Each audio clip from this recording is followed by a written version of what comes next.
Yo, what's up guys, welcome back to another video. This is a reaction to American D-Day Bird's Eye Perspective, and it is from the Armchair Historian. I'm assuming when it says Bird's Eye Perspective, it's similar to the reactions that I've been doing recently, and I've seen he commented on one of the channels that I've reacted to. I think it was to do with Desert Storm, and yeah, I'm assuming it's going to be similar. I mean, when I see Bird's Eye Perspective, that's what I'm assuming, but obviously D-Day is one of the, in terms of like well-known sort of moments in World War II, it is probably up.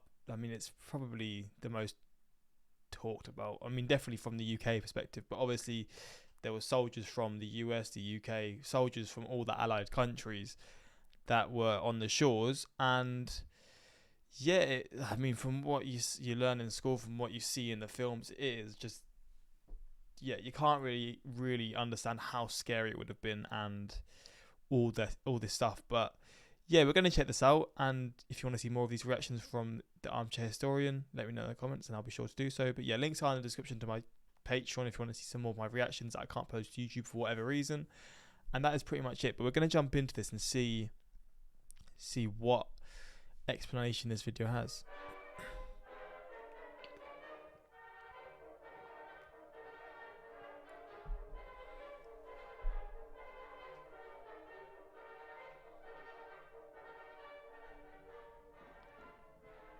Hi, I'm Griffin Johnson, the Armchair Historian.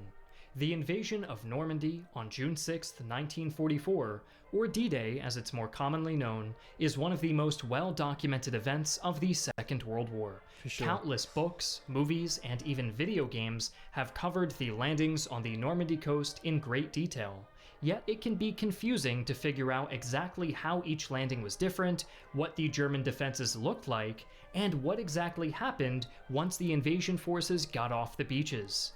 As such, we'll be zooming out from the chaos on the ground to give you a bird's eye perspective of the D-Day landings. First, we'll be flying across the American sectors from the chaotic nighttime drop of the Airborne all the way to the advance off of Omaha Beach. One of the most widely used firearms by the US military on D-Day and throughout the Second World War was the M1 Garand. Described by General Patton as the greatest battle implement ever devised, its reliability and accuracy on the battlefield has been well documented, and thanks to the sponsor of today's video, Goat Guns, you can own your high-quality die-cast mini. See, usually when the ads happen, they're not in date, but this video has just been posted, so I'm going to let this run. Miniature scale model of this iconic firearm. Ranging from 4 to 15 inches in length, Goat Guns models are designed to be as accurate as possible to their functional counterparts, up to and including authentic wooden finishes and leather shoulder straps. This makes designs like the Garand, as well as other models like the Thompson submachine gun, stand out all the more, while little details like detachable magazines, moving parts, and dummy rounds add a sense of realism that no plastic model could hope to match. Ordering is easy, and you get a 10% discount if you order a bundle of 3 models, and a 20% discount when you order 10. Support our channel by clicking our link in the description below, and start building your Goat Guns collection today. Links will be in the description to this video, so if you are interested, you can click the link to his video in my description, and obviously you can do that there.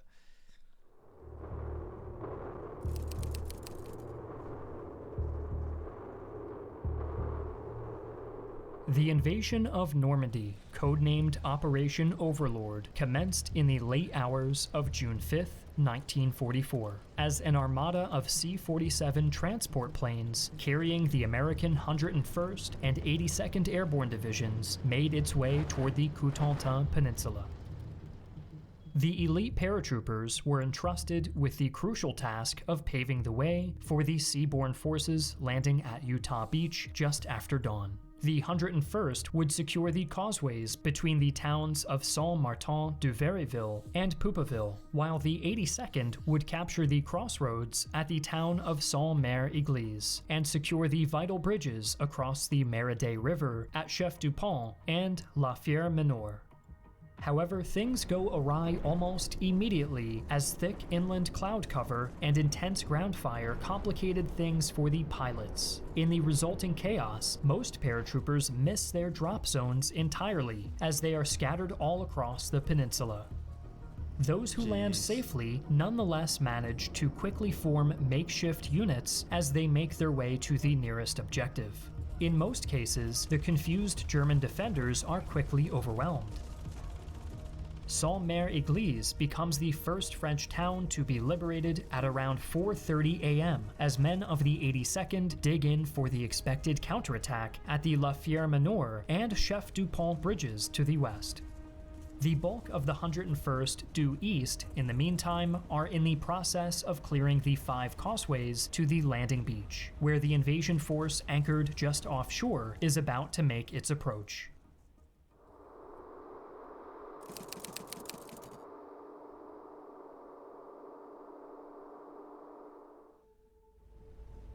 The fleet's target was a 5-kilometer stretch of flat sandy beach just east of the airborne drop zones, codenamed Utah Beach. On board of the invasion fleet were the men of the 4th Infantry Division. Their objective was to establish a beachhead approximately 5 kilometers wide and 8 kilometers deep, with the ultimate goal to isolate the Cotentin Peninsula and capture the deep water port of Cherbourg.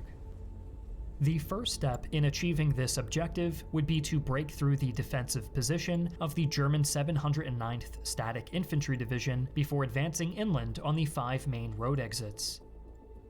Besides flooding the nearby farm fields, the defenders had littered Utah Beach with 3 lines of obstacles, consisting of steel spikes and mined wooden posts, as well as an array of anti-tank obstacles. The Utah sector was covered by 9 resistance nests, or Widerstandsnesten, which were manned by platoon-strength garrisons totaling about 700 troops. At 5:50, the fleet commences its bombardment of known German positions along the coast. Meanwhile, 270 bombers close in to further soften up the German strongpoints. However, hindered by poor visibility and anxious not to hit the invasion force, few pilots managed to hit their targets.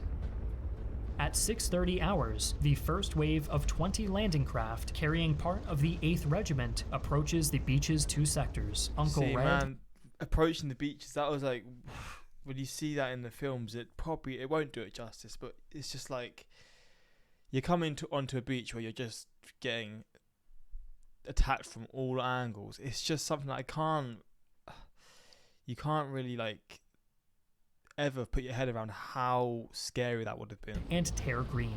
They're supposed to have landed behind a vanguard of amphibious DD or duplex drive tanks of the 70th Tank Battalion. What? The 70th's tanks, however, are struggling to advance in the face of heavy headwinds and wade ashore late around 6:45 a.m. Luckily for the infantry, German resistance is lighter than expected, and besides some small arms fire, most casualties on the beach fall victim to artillery fire and mines. As it turns out, the strong swell that morning pulled the landing craft a mile or 1.5 kilometers southward to a sector less well defended than the previously designated landing site. Despite this good fortune, incoming artillery fire covering the various beach exits continues to cause casualties and hamper the advance throughout the early morning hours. Bro, imagine these are all going to be like men, obviously some older, but some around the age I am or younger. It's just so scary to... My throat is fucked, man. It's been doing this all day. Like, it's so horrible to think of the mindset that they would have been in, because I guess these are all people that were forced into it. Like, they aren't people who are just, like, trained soldiers for years and years. I'm assuming these were all drafted, right? That's just how it was during the World War I and World War II sort of era, but... Flipping hell, man. A few miles inland, paratroopers of the 101st Airborne Division resolve the issue as they conduct a set of daring assaults to silence the German batteries at Oldie and Brecourt Manor. With these guns neutralized, the men of the 4th Infantry Division manage to overrun the remaining German beach defenses, and by 8:30 hours are ready to begin their advance up the causeways. Around noon, men of the 8th Regiment make contact with elements of the 101st Airborne Division at Poupeville. Further inland at Saint-Marie-du-Mont, the regiment's 3rd Battalion prepares for a battle but finds the town already liberated by troopers of the 506th Parachute Infantry Regiment, who had cleared it in close quarters fighting earlier that day. Damn. The swift and mostly painless advance of the 8th Regiment is finally ordered to a halt at the end of the day at the crossroads at Les Forges, some 10 kilometers inland. Meanwhile, men from the 12th and 22nd Regiments, landing in follow-up waves, moved to secure the northern and northwestern flanks of the beachhead until they too penetrate around 10 kilometers into German-held territory. By the end of the day, the Utah operation had been a success. The 4th Infantry Division had achieved nearly all of its objectives in return for just 197 casualties, a number far lower than had been anticipated. The airborne divisions had suffered more heavily during their chaotic nighttime drop, but they too had managed to achieve the majority of their primary objectives. Within 24 hours, the Americans had established a firm beachhead on the Cotentin Peninsula through a mixture of exemplary skill and sheer luck. Some 23,250 men and 1,700 vehicles were ashore, with countless more to follow in the days, weeks, and months to come. These fortunes, however, would be in short supply for the American forces set to land further east.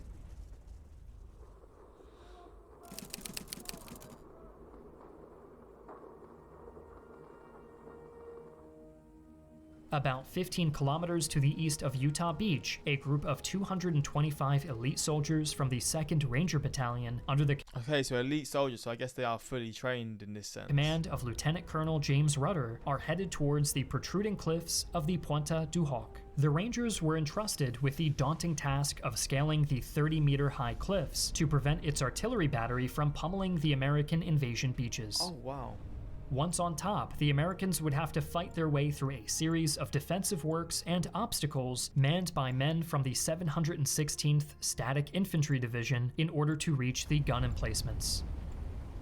Things don't start out well for Rudder's men on D-Day. His troops are scheduled to land at 6:30, but due to a navigational mishap, they don't reach the beach until 10 past 7. The alerted Germans greet the Rangers with small arms fire, grenades, and even rocks as the latter begin making their way up the cliff.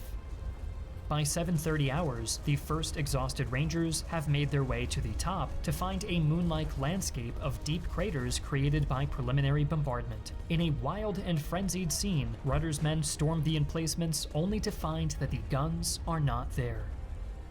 Fears that their sacrifice had been for nothing are soon alleviated when a patrol finds that the guns are intact in a field just behind the Pointe.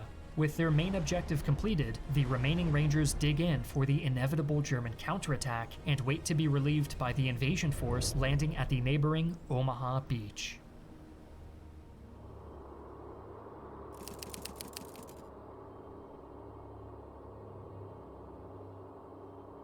The western end of Omaha Beach lay just about 6 kilometers to the east of Pointe du Hoc and stretched all the way from the area around Viryville-sur-Mer to the cliffs near Colleyville-sur-Mer, some 8 kilometers to the east. The most prominent characteristic of this wide and mostly sandy beach was a series of bluffs which offered a commanding view over the coastline. 5 natural draws between the bluffs offered the only exits off the beach for vehicles and heavy ordnance. The Germans were well aware of the potential for a landing in the Omaha sector, and had constructed an intricate web of obstacles and resistance nests to cover the approaches to the draws. The beach itself had been littered with obstacles of all kinds. Soldiers disembarking in the shallows would first have to traverse an array of mined stakes and iron frames, as well as hedgehog anti-tank obstacles. Barbed wire covered the seawall and dunes further on, while the draws were blocked off by minefields and concrete walls, as well as remote-controlled flamethrowers. What? Furthermore, in order for soldiers in most sectors to even reach the draws, they would have to cross the shelf, which was a roughly football field-sized gap of open ground between the seawall and the base of the bluffs. But to even get to that point, the Americans would have to brave a deadly and sophisticated set of resistance nests. Most of these strong points were hidden from sight, camouflaged and placed at an angle to protect them from enemy fire. The slight curve of the coastline also meant that resistance nests on both the eastern and western edges of the beach could provide interlocking fields of fire across the landing ground. 3 additional resistance nests were positioned behind the bluffs should the invaders manage to break through.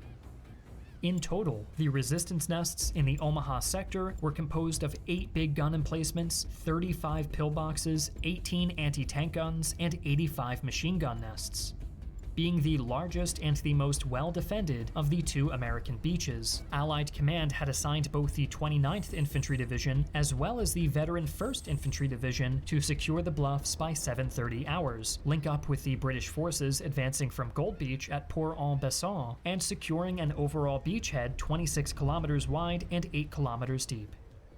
At 5:55 hours, the preliminary air and naval bombardment begins, pounding the German positions, but once again the bomber pilots delay too long and end up missing their target entirely. With the German defenses still intact, the first wave begins to make its approach at 6:30. Some landing craft are hit as they close in on the beach, and many soldiers are cut down. To make matters worse, almost all of the DD tanks that were supposed to land ahead of the infantry have floundered in the rough channel. Again, oh mate, the soldiers are just left on their own fighting for their lives without any real protection from, like, with the tank support or the air support or anything. Channel waters after having been launched far too early at 5.5 kilometers from the shore. What the hell? Within minutes, companies A and F of the 116th Infantry Regiment landing at Dog Green and Dog Red are virtually wiped out. Wow. However, not every sector of Omaha is as well defended. At Dog White, G Company reaches the base of the beach within 4 minutes of landing, while at Fox Red, at the far eastern end of Omaha, men from the 16th Regiment make use of the cliffs in that sector to shield themselves from enemy fire. At around 8 o'clock, a group of men under command of General Norman Cota in the Dog White sector managed to blow a hole in the barbed wire in the Dog White sector and advance up the steep bluffs to take out WN-70, before moving on to clear the Vierville draw. To the east, in the Fox sector, a group of soldiers led by Lieutenant Jimmy W. Monteith similarly managed to fight their way up the exit and take out WN-60. The majority of the troops near the draws are, however, still hopelessly pinned down, and their sectors quickly become congested with the arrival of subsequent waves. To make matters worse, the incoming tide begins to shallow the wounded and the dead, while slowly reducing the size of the beach even further. Sensing catastrophe, a group of U.S. Navy destroyers brave enemy fire as they move in as close as 800 meters from the shoreline. With their direct fire support, 8 German gun emplacements are knocked out, providing enough of an opening for the ground troops to recontinue their advance up the bluffs. How are you even mentally able to just pursue and keep advancing when you're seeing all this stuff going on? I know this is what I guess these people are trained for, because from what I'm assuming, these are all trained people in the army. But again, I might be wrong. I'm not too sure. I don't know if was there people drafted. I want to just search actually. People drafted in the US.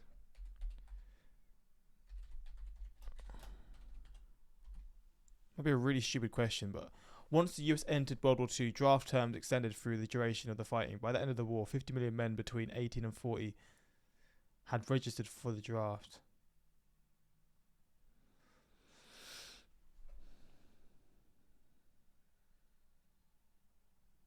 Okay. So they were. That's my bad. Damn, so a lot of these people are just... Obviously, they train for it and stuff, but there's still a level of inexperience. And when you're thrown in the deep end for something like this, seeing all this stuff happening around you, and you're still able to pursue, still able to fight back, it's just... I just can't comprehend it, man. With the German defenses now being breached in several sectors, the tide begins to turn in the Americans' favor. The assault teams on the bluffs quickly swing west and east to flank the remaining German positions, while the other groups advance on the towns of Vierville and Colleyville-sur-Mer.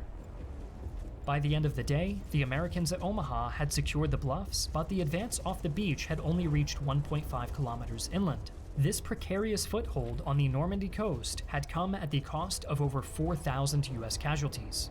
Still, Omaha had been secured, and the Germans lacked the strength to attempt to push the Americans back into the channel. By nightfall of June 6, 1944, it was clear that the American landings had succeeded. Despite the initial chaos of the US airborne landings, the efforts at Utah Beach had been nothing short of an astounding success. Omaha Beach, on the other hand, had veered dangerously close to catastrophe, yet here too the Americans had ultimately established a firm foothold that was only to expand in the days and weeks to come. However, relative success in the American sectors did not equate to the success of D-Day as a whole.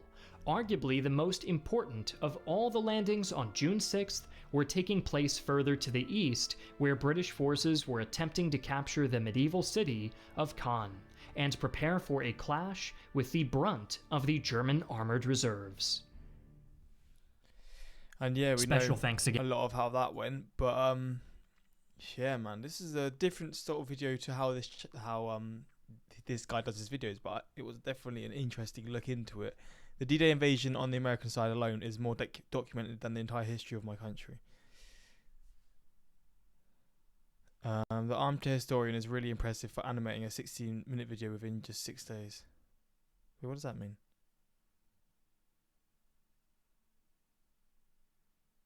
Yeah, that's not taking 6 days. You can look at the editing and everything. There's no way that takes 6 days.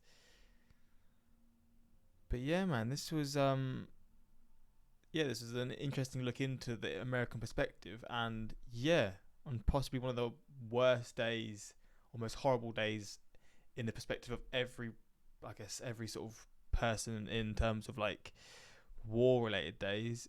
I mean, I don't know how this compares to other days, but it's definitely one of the most documented for a reason, and yeah, you can see why. I mean, obviously, I learned about this stuff in school and certain details, but it was more from the British perspective, and then obviously you see it in films and all this stuff, and yeah, you do know about it. But yeah, this is a good look into it, and yeah, if you want more stuff like this, let me know in the comments, and yeah, until next time, like, subscribe, peace.